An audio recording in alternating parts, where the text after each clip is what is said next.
Not all Call of Dragon heroes are created equal. Some are absolutely game changer, while others, well, it's just a waste of resources.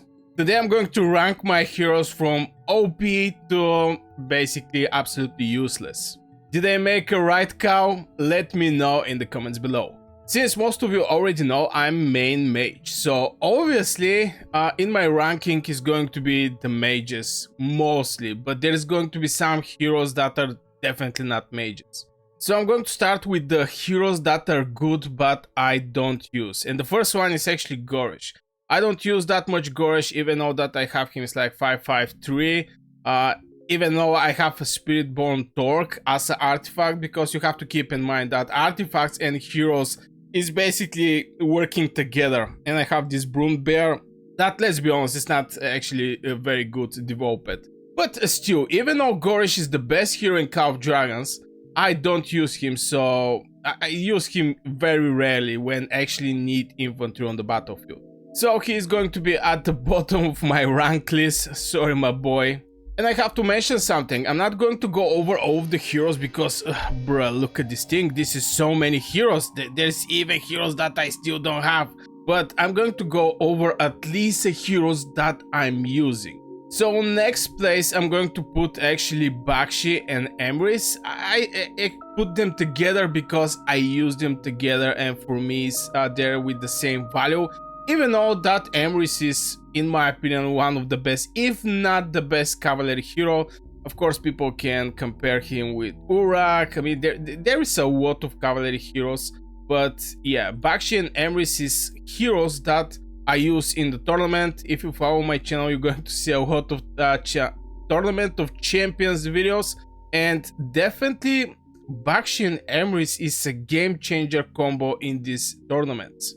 But from point of ranking, I just don't use them that much. So from there, I'm going to jump over the Marksmans. Sindri and Frygar was my main blade back in the days. Again, I'm going to put Sindri and Frygar together because the older players will know that, but every new heroes presented in Call of Dragons, like 99% from the time, with one exception, there is basically one exception in this, are builded to play together, and Sindri and Frygar is builded to play together. So I cannot actually say Sindri is great and not actually put Frygar with him. The only exception in this game from point of you know, hero synergy is actually Goresh with Mogro. This is maybe the only two heroes that are from different generation but work the best. Now I make some mistakes, I'm not gonna lie. I actually go for Theodore, I go for Forondio, this is like 5-4-4. I mean, I have a lot of heroes that I actually spent like this. The other hero is like Kinara, you see, but yeah, Kinara, I didn't actually use Kinara for like 3 or 4 seasons. I never use Hosk because I get one question about the Hosk. Is it Hosk good or Hosk Kinara? Yeah, it's good if you're a marksman, but and if you're well. Now, the main power of Hosk is from the awakening. So if you don't have him awakened, well, it's not going to get the benefit of critical rate, like up to 30% critical rate for 6 seconds on the counterattack. So I don't use any other marksman, I use Sindri with Frygar. Now Margaret and Zeta is something new that I'm going to rank, but they're going to be one rank up. Before that, I have to talk about other heroes. And the other mages I'm going to rank is going to be Thunderling with Thalea and maybe Mu. Now Mu is a new hero, still needs some testing, so I'm going to place these 3 heroes on same level just because you know, they're good, they're generation 3 in general, doing some AoE, but the ship, well, let's say I actually make her 5-5, and I was like, when the Mu come, I was like, oh bro, really? Really? But still, it can find some good positioning with rest of my legions, but I still don't see a place for this hero. So if I have to zoom up right now, Mu, since Mu is not developed, it's like 5-1-2-1, and the sheep and Thunderling is going to be on the was place. Okay, not was place, but one idea better from my Baki and Emrys. From there, I'm going to jump to the rest of the mages. I'm going to start talking about the mages, and I'm going to actually put Margaret and Zeta. Now, this may surprise a lot of people, but my Margaret is like 5-1-1. Still need a lot of work. Zeta is like 5-1-1-1. So this combo just don't do that much damage, and at the same time we don't have long range warfare. Even though we don't actually need long range warfare, since with Celestial they don't have any kind of any kind of restriction like the new heroes. For example, Falgrim is having medium range, also Sibyl is having medium range. So these heroes are pure how to say it, pure marksmans, but in general, just because they're not developed, I'm going to put one idea lower, the Margaret and Zeta at the moment. From there, I'm going to jump on the place, let's say place number 3, and on the place number 3 is going to be Bertrand with Toher. The main reason is they're just very well developed. What I mean by that is like 6-star is Bertrand, Toher is also 6-star, Bertrand is having the skill talent tree, decent single target damage. I mean, these heroes are very good against infantry, especially when there is just not that many infantry on the battlefield. Since, you know, people are seeing AoE damage dealers, but at the same time, to actually make this AoE damage, you need to hit somebody. You actually need people to stick together, so your AoE, which is not some huge area of damage, to hit a couple legions, like Waldyr. Waldyr is hitting like 4 legions, but still. At this place, I'm just going to put Bertrand with Toher. The main reason is they are very well developed. Both are awakened, skill talent tree, but still is a single target. And speaking about the single target on the place, let's say place number 3, I'm going to actually put Margaret and Zeta. Did I actually? No, I actually put them up. Now Bertrand Toher is on the place number 3. Sorry about that. On the place number 2, I'm going to put Waldyr with Velen. Waldyr with Velen. It's not actually a strange situation, but yeah, Waldyr just having this Hoarfrost March speed minus 20% and is in great support for the Velen. Which both of these two heroes, Waldyr, something that maybe not many people think about, but Waldyr don't have any diffused damage. This is with crucial importance, people to know that. So when you start, if you're somebody who is maybe 2 weeks in Call of Dragons, Waldyr is going to be the hero that you're going to use till after 2 years, let's say.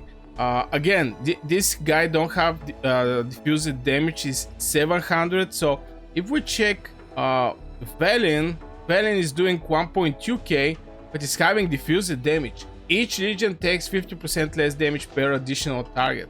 So in general, if the Velen hits 3 legions, it's going to have reduced damage by 45%.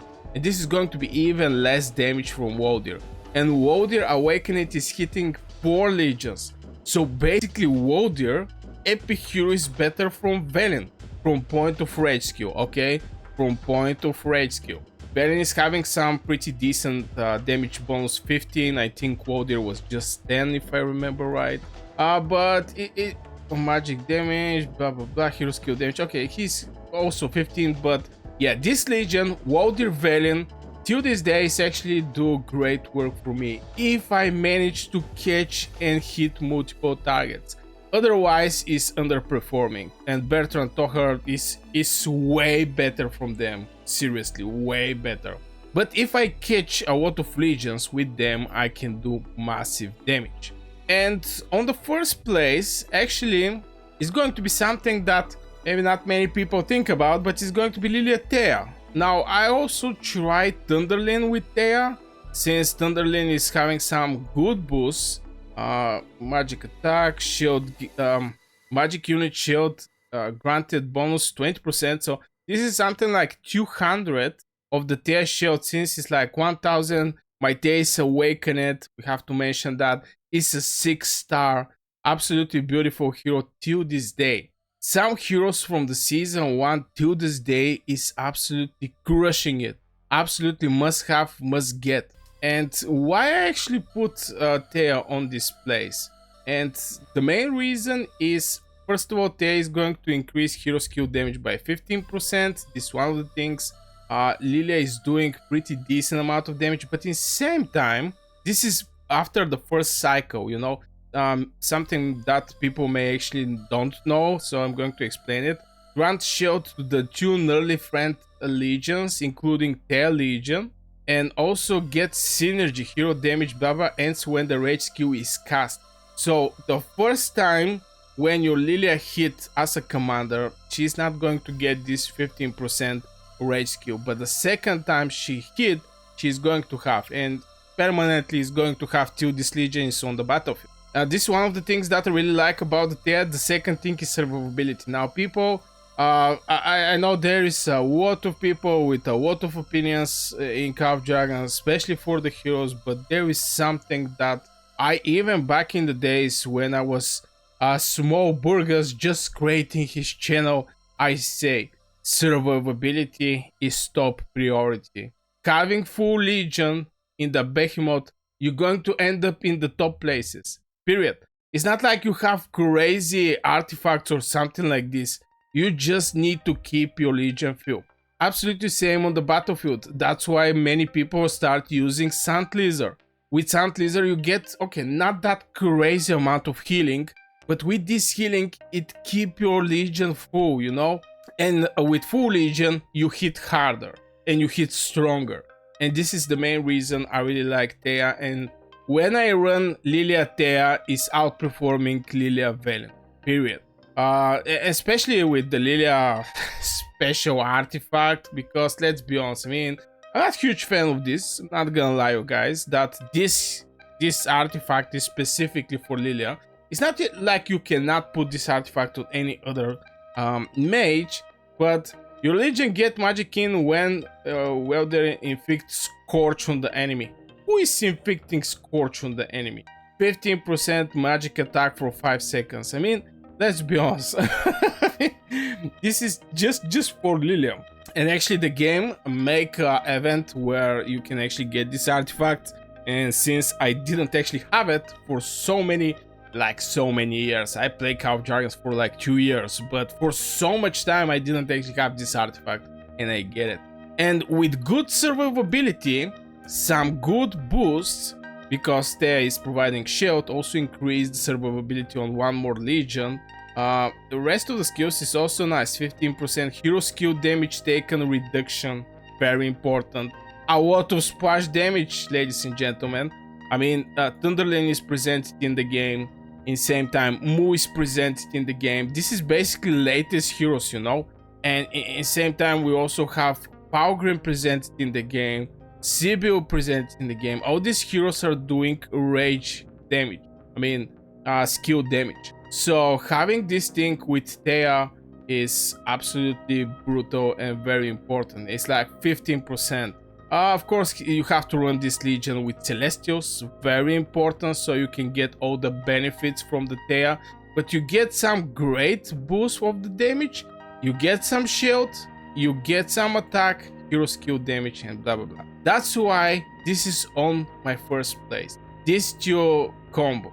And again, some of the heroes are heroes that are extremely best. Again, I think Goresh is the best hero in Call of Dragons. But since I don't use him that much, the only cases is when at the beginning of the war, before I finish my infantry, I spam infantry on the battlefield with my Goresh.